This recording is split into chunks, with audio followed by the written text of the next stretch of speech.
He's Kurt Warner from the NFL Network, Super Bowl champ, Super Bowl MVP. He joins us now on the program. Joe Theismann says, maybe Kirk Cousins is the answer. I'm paraphrasing here. Everybody loves the backup quarterback, Kurt, and you know this better than anybody. What would you do in Washington, D.C. right now? I think there's only one thing you can do, and that's stay with RG3. You've committed to him. It's a guy that's learning the position, learning how to throw inside the pocket.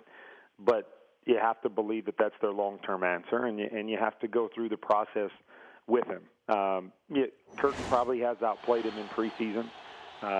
Maybe has a little bit more comfort in that system because it's what he's done more.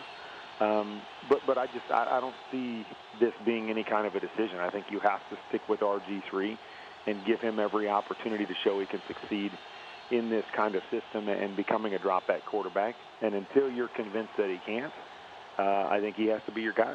But we're also trying to figure out these mobile quarterbacks, Kurt, because you bring them in, you love the excitement, the anticipation of them being able to use their legs. And then they get in, and then we say, hey, you got to modify yourself. And you can go back to all of these guys. Steve Young had to learn to do this. Cam Newton. Now we're asking RG3, let's take away your most valuable weapon and make you a pocket quarterback. Can you rewire yourself in the NFL? I think it's very difficult. I think very seldom do you see guys that are like that become great drop-back quarterbacks because their entire lives they've worked around the idea that, okay, I'm going to look at this guy, and if he's not open, now just go and create. And, to rewire that, like you said, to now, okay, go 1, 2, 3, extend that clock in your head and then create for us. It's a very, very difficult thing to do. And you're teaching a guy almost essentially a different position. Although he's dropped back and threw the ball before, he hasn't necessarily had to go through progressions and really see defenses. And now you're putting him at the highest level and you're saying, okay, now you have to go do that on top of being a playmaker. And I think it's very difficult. I don't think you see very many of those guys that become really good inside the pocket because that is second nature, and that's what's really carried them for so long. And as you said, Dan, when that happens and they break down and they make a big play, you pat them on the back and say, well done. You just don't want them to do it all the time. And so I think it's something that takes a lot of time. You have to learn. I would say the one good thing about quarterbacks, guys like a Russell Wilson and a Colin Kaepernick, that what they have to their advantage is that when they drop back and they're not really sure of what they're seeing, instead of forcing the ball with their arm, which more of a drop back guy like me would have to do and, usually turns into a bad play, they can bring it down, create, and make big plays out of that. So you don't see those guys making as many mistakes with the football in the air. So that's one advantage, but I think it is very tough to do. Do you think Kirk Cousins, in his mind, feels like he's a better quarterback than RG3? Probably. And again, I think we all weigh it based on what our strengths are. And so I'm sure Kirk's probably looking at it like Joe looked at it, and I think a lot of people from the outside and just said, as a pure drop-back quarterback within a system going through reads, I'm better than where RG3 is right now. And, but when you were with the Giants and Eli Manning was there, you knew you were better than Eli Manning, but you knew because Eli was a number 1 pick overall, Eli was going to eventually be the starting quarterback. No question. I mean, yeah, there's certain situations. How frustrating is that, though? You're a Hall of Fame quarterback, and you know you're better than him right now, and you're going to lose your job. It's probably the most frustrating thing because I think what you've always been taught and what you've been kind of wired to believe your entire life growing up is that the best player will play. And you believe it even more the higher level you go that, okay, everybody wants to win and everybody wants to put the best player on the field. So when I get to this level, that's always going to happen. And then you realize that doesn't happen, that there's numerous different circumstances that can dictate that. And it's by far the most frustrating thing. But if you and Eli made the same amount of money with the Giants, who would have been the starter? I mean, if it had nothing to do with draft position and we both came in at the same time, I think I would have been the starter. I don't think there was any question, especially where we were at that particular time. I was, I think, far advanced from where Eli was. Now, obviously, he's developed and gotten better, but at that time, I don't think it was even that close. You hate Eli Manning, don't you? I love Eli.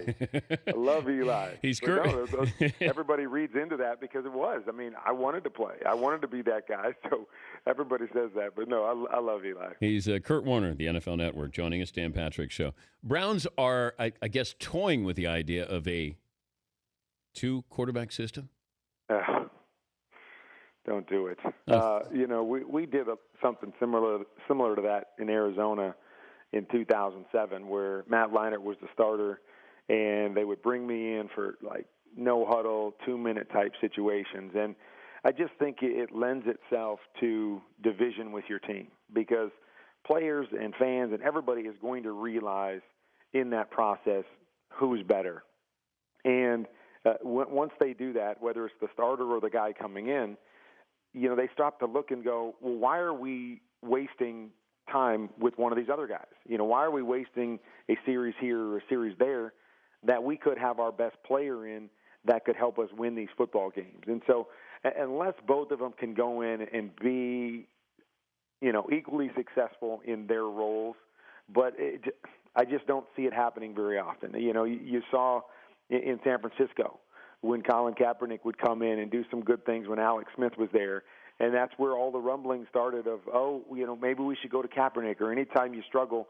And it's a very difficult situation, especially for the starter, because if the other guy comes in and does well, now you're just looking over your shoulder every time you play a game going, okay, as soon as I make a mistake, they're going to go to the next guy. And I just don't think it's a good system, unless you specifically go in and say, hey, this guy's our starter. This guy's not going to play for us, but he gives us this one-run advantage, like a Tim Tebow in the red zone, where that's his role, but he's not ever going to threaten for that starting spot. And I think that could be a different situation, but I don't think that's the case in Cleveland. Okay, but then you go to Arizona, and now all of a sudden here comes Matt Leinart. So another top draft pick, first-round pick, Heisman Trophy guy, and here you are on the sidelines going, I'm better than this guy. You had to play the game again.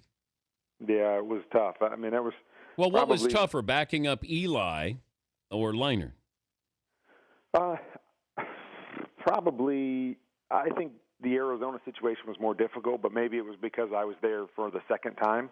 I really knew going to New York that it was a one-year deal for me. I just wanted to get back on the field and prove to somebody out there that I could still play.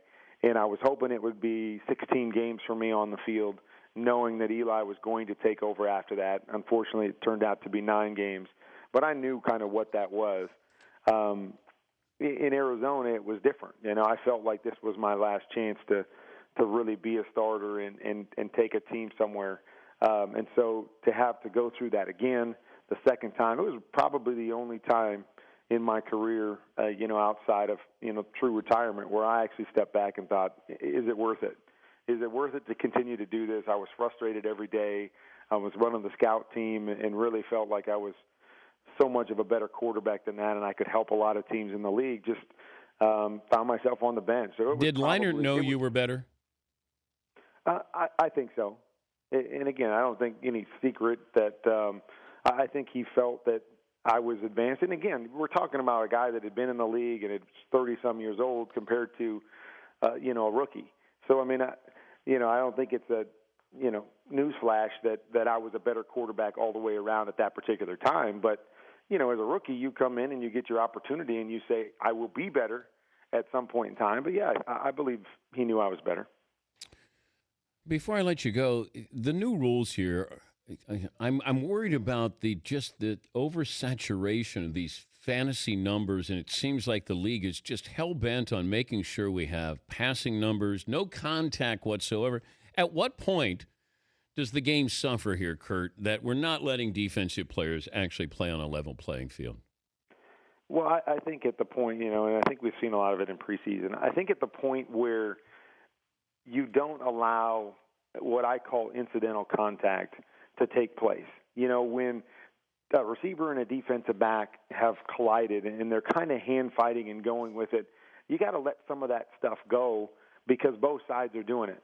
if it's a legitimate grab and it turns a body or a push or a hold, those are the things that have to be called. But in preseason, I'm just seeing a lot of this where somebody extends a hand and all of a sudden the flag goes out, when it's really in the nature of how we play the game. The game's physical. There's going to be times where you run into each other, or an offensive guy, it could come off hand fighting, especially at the goal line.